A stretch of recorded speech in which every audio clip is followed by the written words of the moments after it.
It really don't smell today. Usually it smells like rotten eggs. Maybe it's because of the smoke. Noticeable.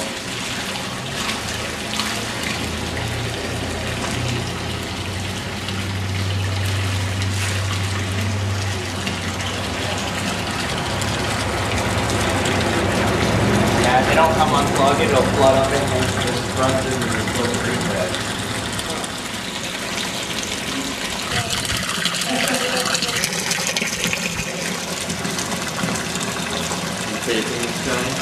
Yeah. See, they run, from my understanding, you can actually, if you have a structured water, organized water, you can actually add it to unstructured water and you can actually structure all of it. So that's why I poured that in there so with my other water.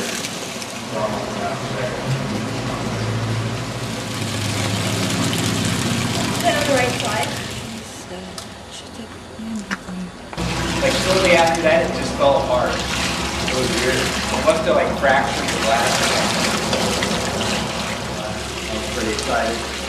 My parents, I was staying with my parents at the time, and they were like, "Whoa, it smells like rotten eggs in our house."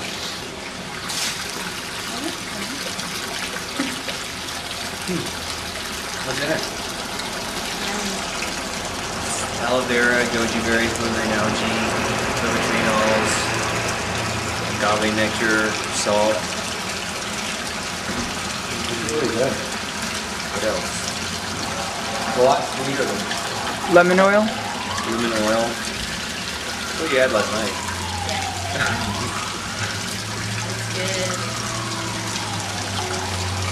Yeah, I was sad that they ran out of camelberries.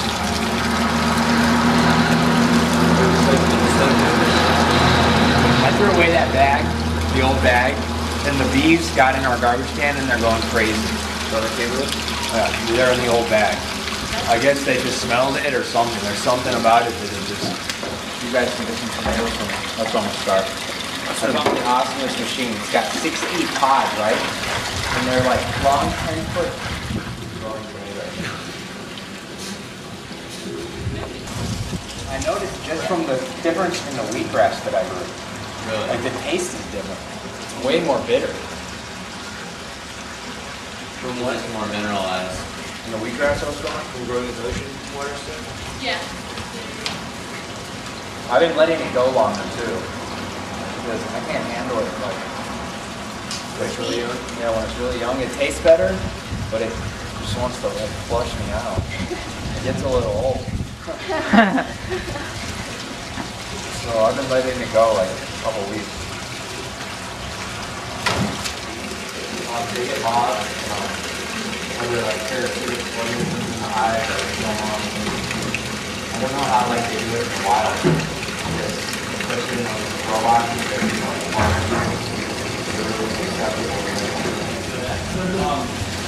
the AMA had their founder, like a club, doctors used to write people's prescriptions to come to this spring. When was that? Do you know?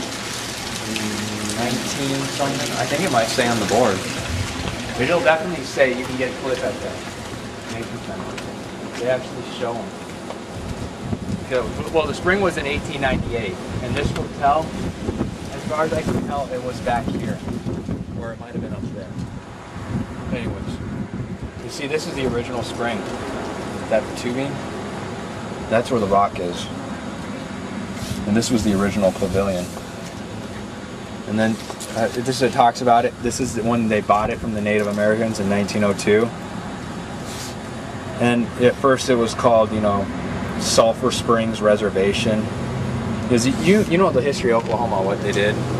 They made Oklahoma a reservation for 4 tribes of Indians. And they threw them here. Well, of course, you know, that all the Native American people are attracted to these springs.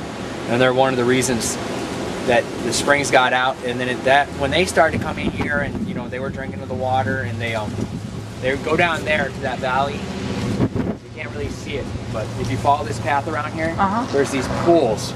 They're big mud puddles where the sulfur sits, and the people would take the mud and put it on their skin to treat different ailments, and that was all coming from the Native Americans. So more, and this just went on, more and more people back then started getting interested in the springs. So much that they were afraid, and they told people you can only take 1 gallon at a time because they thought the springs would dry up. You know, they didn't. Yeah, they weren't that intelligent, but anyways. So then what happened is that the government wanted the springs then, even though they'd given them to the Native Americans. Instead of butchering them like they did in the past, they decided that they would buy it. But the Native Americans were intelligent enough to make them promise that if they bought the springs, that they would stay open forever. Wow. And that's why the springs are here, and that's why they haven't been shut down. And that's why the Forest Service is testing the water to this day. But then right after that, as soon as they discharged me, I stopped working out and everything, but I didn't change my diet and I didn't stop drinking, and it was like, that next month I was like fat. Not really fat, but fat for me. Puffy. Yeah. Yeah, I have pictures. And then so I guess like when my mom saw all the weight just gone, even though she's in tune somewhat into like natural things, she's like, it's too much. But I think everybody, you notice that, like everybody's thinner when they get on the right diet. And then maybe you don't absorb right afterwards for a while, I guess.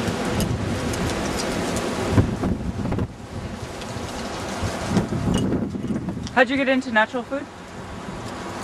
I went to the doctor up in Oklahoma City at the VA, and they said that my liver tests have shown that I probably had liver disease, and they wanted to do a biopsy.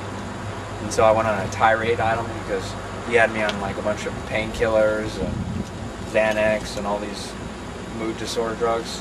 And then they knew I was drinking heavily too, because I told them I had a problem. And so I was like, you're the reason I have liver disease, because you prescribed this for me. And I told him, you're fired. I'm going to go have my mom treat me. You fired your doctor? Like, yeah, he was like, yeah. Well, what does your mom know? I was like, well, she owns a vegan restaurant and a health food store. I was like, you're the reason I have this. So he's like, well, I'm going to make you an appointment for the clinic in Dallas. So I'm sure in 3 months when you get the appointment slip, you'll want to go there.